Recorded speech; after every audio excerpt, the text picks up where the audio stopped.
Hello. Hello. Hi. Hello.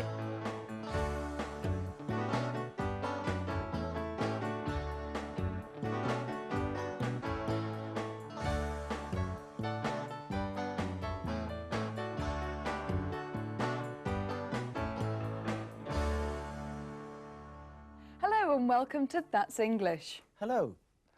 Last time we talked about politics and we met a politician who was much more interested in his image than in government policy.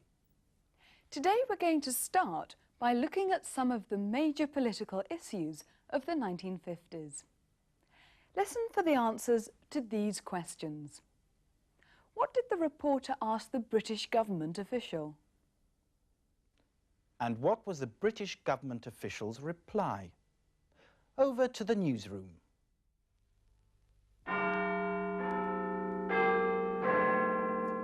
Good evening. This is the news from the BBC in London, and these are the headlines. The European Economic Community is born. And in the United States, Senator Joseph McCarthy accuses actors, writers, politicians, scientists, and intellectuals of being communist sympathizers. But first, this evening's main story. The European Economic Community, or the EEC, as it is known.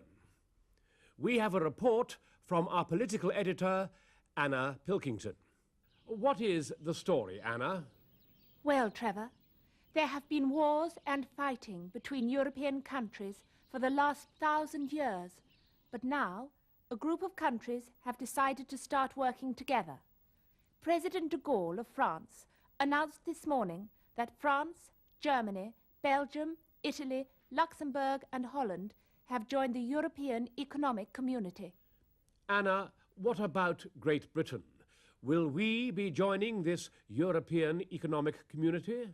Well, Trevor, this is the question everyone is asking. In fact, a few minutes ago, I talked to a government official and asked him if the United Kingdom would join the EEC. And what did he say?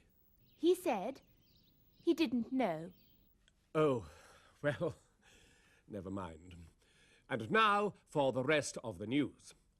In the United States, Senator Joseph McCarthy of Wisconsin has accused many people of secretly admiring communism. People who are suspected have been prevented from working. Many artists, including famous film star Charlie Chaplin, have left the United States. Chaplin says he will never return. And news just in. An opinion poll out today says that 98% of Britons believe there will never be a woman Prime Minister. I'm sure they're right. That's all the news from the BBC. Well, you can't always be right, can you? No. I could understand that it seemed improbable that a woman would ever be Prime Minister. What do you mean by that? Nothing. Anyway, how about our first question? What did the reporter ask the British government official? A few minutes ago, I talked to a government official and asked him if the United Kingdom would join the EEC.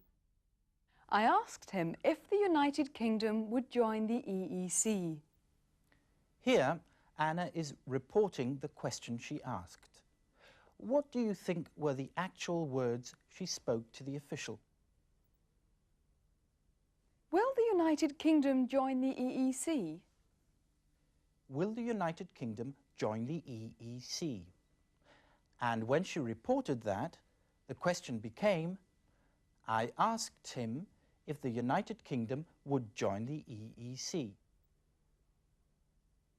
And what was the official's reply to her question? He said he didn't know. He said he didn't know. So, What were the actual words that the official said to Anna?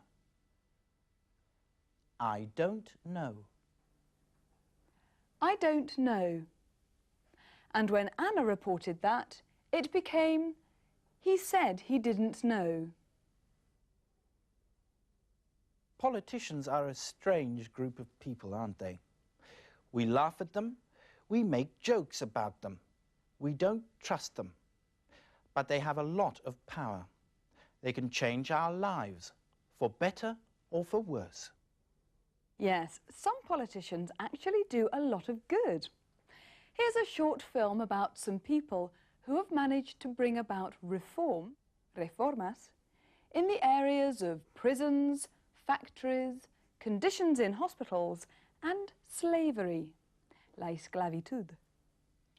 Remember, don't worry if you don't understand every word. You'll hear the names of some important British reformers mentioned in the film. Have you heard of them? They are William Wilberforce, who campaigned against the slave trade; Florence Nightingale, who revolutionised the ways in which hospitals treated patients; Elizabeth Fry, who reformed prisons; and Lord Shaftesbury, who improved conditions in factories, especially for children and women. All British people who didn't like what they saw and changed it. And a question for you as you watch. What happens if a citizen doesn't get what he wants? Wilberforce, just an individual who believed that slavery should be abolished, and he got what he wanted. Florence Nightingale, who was determined to better the conditions in military hospitals, and she got what she wanted done. Elizabeth Fry wanted prison reform, and she got prison reform. Lord Shaftesbury wanted factory reform, and he got factory reform. Legislation which is simply the result of public opinion being brought to bear on Parliament. If a citizen isn't getting what he wants done, he writes to his MP, and if he still doesn't get what he wants, he votes for someone else next time he gets the chance. There's so much that needs to be done. So many things you want. Freedom from poverty, freedom from disease, freedom from squalor and ignorance, freedom from war. If you want these things, you can spread your opinion to other people who are influenced as you are by what they read in the papers, by what they read in books, by what they hear in conversation, by what they hear in speeches, on the radio, by what they see on the screen. When you spread your opinion, you can form groups and unions and political parties and demand what you want, and damn well see to it that you make your opinions heard. Well, lots of ways there for people to make their opinions heard. Para hacer oír sus opiniones. But for most people, there's only one way to influence what politicians and the government do, and that's to vote. If you don't get what you want, vote for someone else next time. That's the answer to our question. What's the British attitude to voting? Do people think it's important? I think voting's really important because if you don't vote, you can't complain. That's why I always vote, so I can complain if things go wrong. I think voting is important if you want to have a say, if you want to influence the decisions of government. I think you should vote. Yes, I do. I think it is very important. If you don't vote, you can't complain. You can't vote the right person in to deal with the things that you think are important. No, I don't think voting is important. I don't think voting is very important to us at the moment, but when we get a bit older, probably will be. It'll mean quite a bit to us. I think voting is very important. I think everybody should participate in politics. I haven't voted in any election yet, but I think that people should be able to vote. Yes, I think voting's important, and I vote in every election. So, clearly most people think it's important to vote. But what do people think about this question? Should voting be compulsory? ¿Debería ser obligatorio votar? See if you agree with any of these opinions. I don't think voting should be made compulsory, but I do feel it's important. It decides the future of the country. I think voting is extremely important, particularly as there are countries where people don't have the right to vote. And I do think it should be compulsory, because people get lazy about voting. I think everybody should vote. Yes, it should be compulsory. I don't think it should be compulsory, but it does upset me sometimes when people don't exercise their right to vote just out of they just can't be bothered. Por no molestarse. That's true of quite a lot of people that I know. They don't vote because they can't be bothered. And they don't think voting actually makes any difference. What do you think about that, Vanessa? Do you think it should be compulsory to vote? No, I don't. The whole point of voting is that you have a choice. And one possible choice is that you choose not to vote. And that's fine. That's my personal opinion. Now, do you remember Juan? We've seen him several times demonstrating his communication skills. Today, he's got an appointment to see an MP at the House of Commons. But first, he's got to get there, by train. Getting information about trains can require extremely good communication skills. It's time for... Making yourself understood.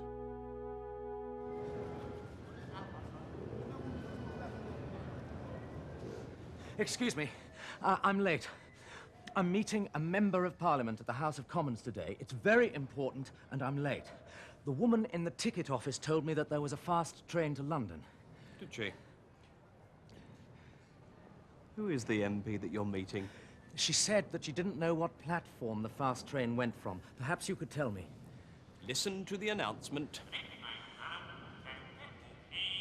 What did he say? I couldn't hear the platform number. Do you understand English? Well, yes, I do. But do you understand that? The next tron... I can't understand what the announcer is saying. The sound is very bad. It's not my fault. I must catch my train. Please, please, please, tell me where to get the fast train to London.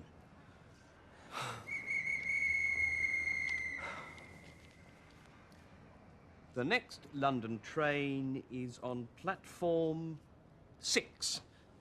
It leaves in 2 minutes' time. Thank you. Or is it platform 9?